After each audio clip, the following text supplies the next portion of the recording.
I love DMing tabletop games. I love doing world building, crafting stories, these epic heroes, grand cities, strange little creatures, weird NPCs. I love doing all of that and having my friends indulge in basically just the voices inside my head. My problem is that I suck at taking notes. I am fearful, like 99% of the time, that my players are going to just peek behind my DM screen for a second and realize I've got nothing prepped, nothing put down to paper at all. Most of the time, I'm going in blind. It doesn't mean that I necessarily don't have an idea of what's going on. I have a pretty decent memory, and everything I kind of keep, all the characters' arcs are at the top of my head. I think about them all the time. Like when I'm driving home, I'm at work, I'm cooking, and I'm showering completely in the dark. Things like that. It's always there, but definitely for sure an NPC name is getting lost in the sauce at some point.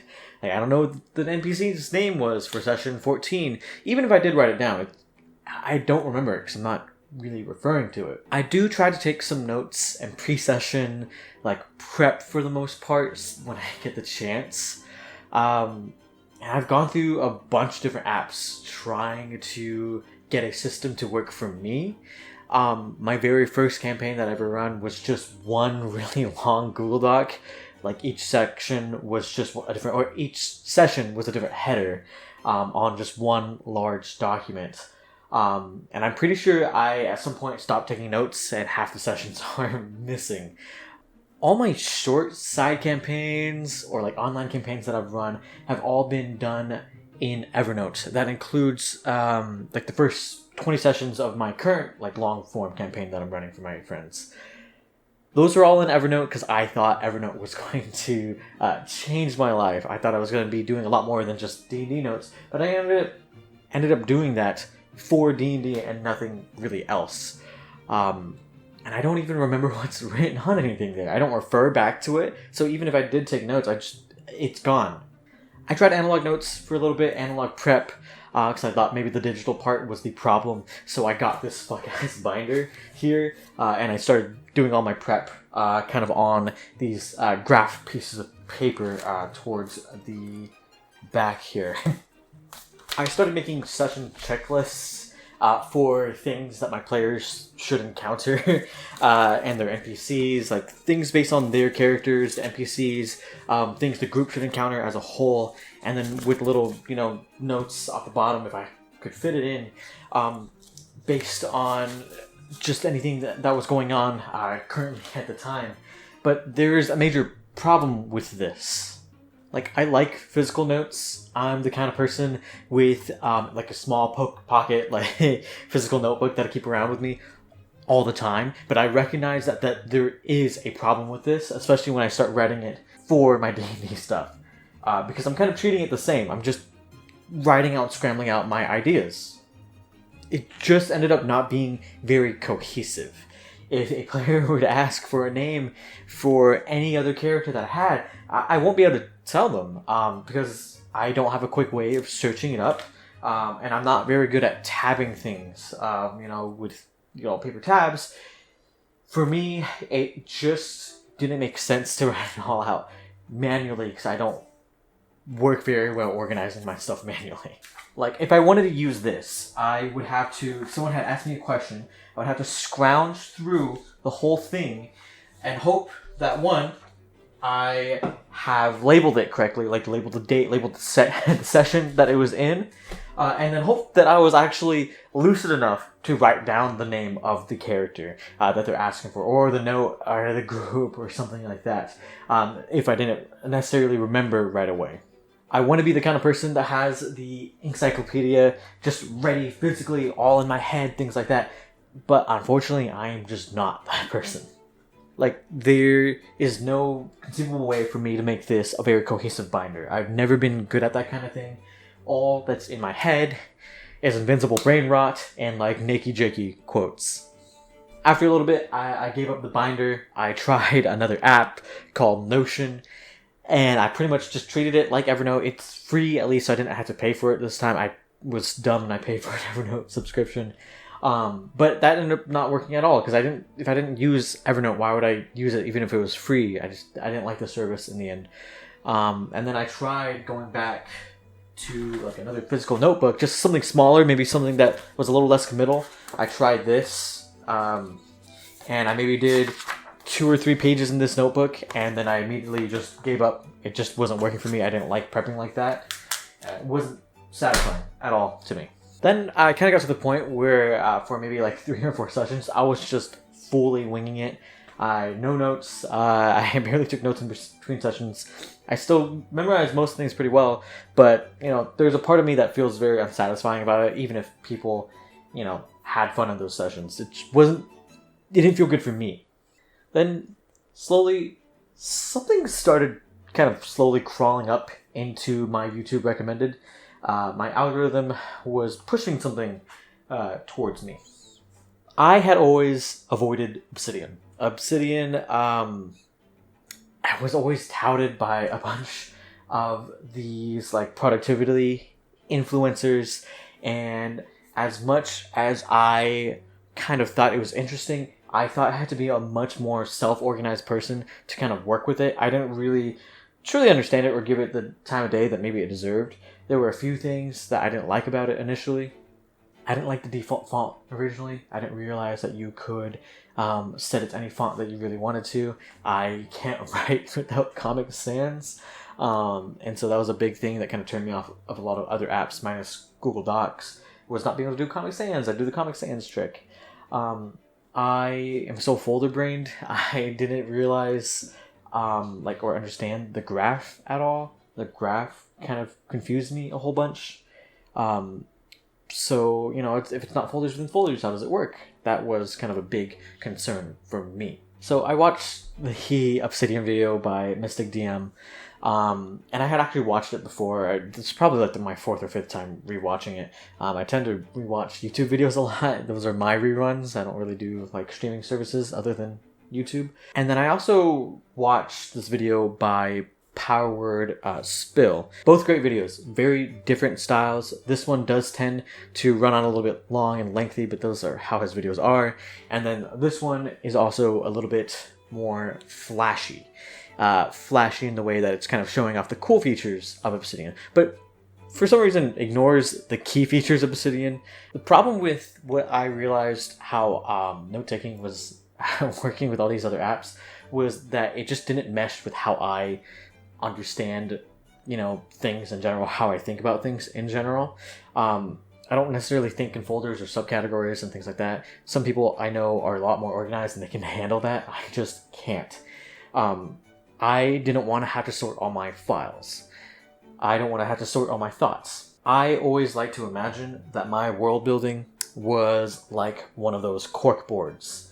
If you think of a sleuth kind of character, every little note is pinned, and then you get that little red string going off until you get to another one, until you solve the murder or something. That's how I've always imagined my world building. Everything was linked. My very first campaign, it was like one of the players was part of an assassin organization. I was like, oh, link her to that assassination. Who else is linked there? And then that's how it would build out. This is exactly what Obsidian does for you. Whenever you make a note in Obsidian, you can very easily, just by typing out double brackets, link any other note. And the note does not need to exist yet. It can exist, or you can just write out a note that you're going to fill out later. You can link it, and it creates 2 points. One with the note that you made, and then one with this new note that you potentially will make. The great thing for me is that you can physically see it. I am a very visual person, and I like it when I can see those kind of like connections make sense. So the graph actually wasn't as intimidating as I had thought originally.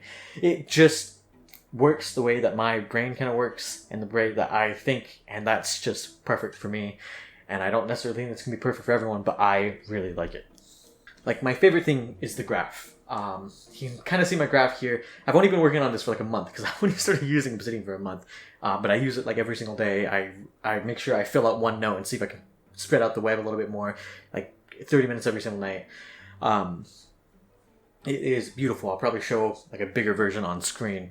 But I just really enjoy that. My second favorite thing, I've already mentioned, is that you can make links to things that don't exist yet, so that while you are writing, you can make a link to someone's. If someone has a backstory and there's a name mentioned in the backstory, you can make that name a future link. You don't have to do what you have to do in, let's say, Google Docs, where if you want to link something, you gotta go back to the menu, or just like go back to the new menu off the side, file, new, make that file, go back to the other link, go in, select the text, link it. There's like 20 steps. With this, you just double bracket, type out the name, and it will link it automatically for you without even having to make the page. That way, that page is kind of in limbo. Maybe you'll make it, maybe you won't, but that's fine. At least it's there. There's the potential for that. There could be world building built off of that one character. There's so little friction, because if I had to do the same thing in Google Doc, I would have to click like 30 times just to get the same effect. Maybe there's some way faster, but at least this, to me, just made it so much easier. And typing out double brackets is just so easy. There's like no problem doing it at all. And even if the links don't exist yet, you can still search for them. They have a search function. If you look up that specific link, even if it doesn't exist as a file yet, you can search it up, and when you do, it'll create that new file for you. If I have this cult in this game and I know the cult's name, but I haven't like made the page for them yet, if I know that I've linked them in separate pages without even talking about them yet, I can still search it up and it will create that page in that moment. It's so easy to look things up. The ease of access is just so perfect. It's so bare minimum, but it just does exactly what I want it to do. Best of all, I can make Comic Sans my font. I can make it a bunch of other fonts, but I love writing Comic Sans. It's so freeing to write in it. I can't stand other fonts for whatever reason.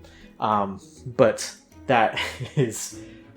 I am so glad that I found out you can change the fonts. That made me so happy. I knew it was very customizable, but like it was one of those things where it's like Linux. It's like, is it too customizable? Am I too afraid to do it? It wasn't that hard, you know?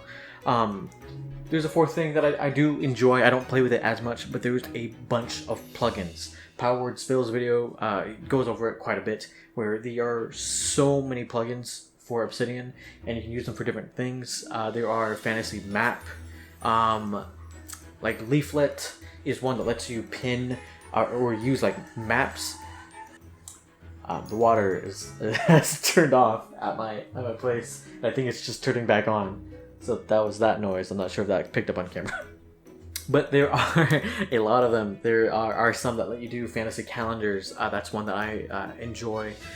They don't really work, like you have to, if you are using them across different devices, they don't really sync as well. Because I did end up getting the sync. The sync doesn't really work with the plugins all that great.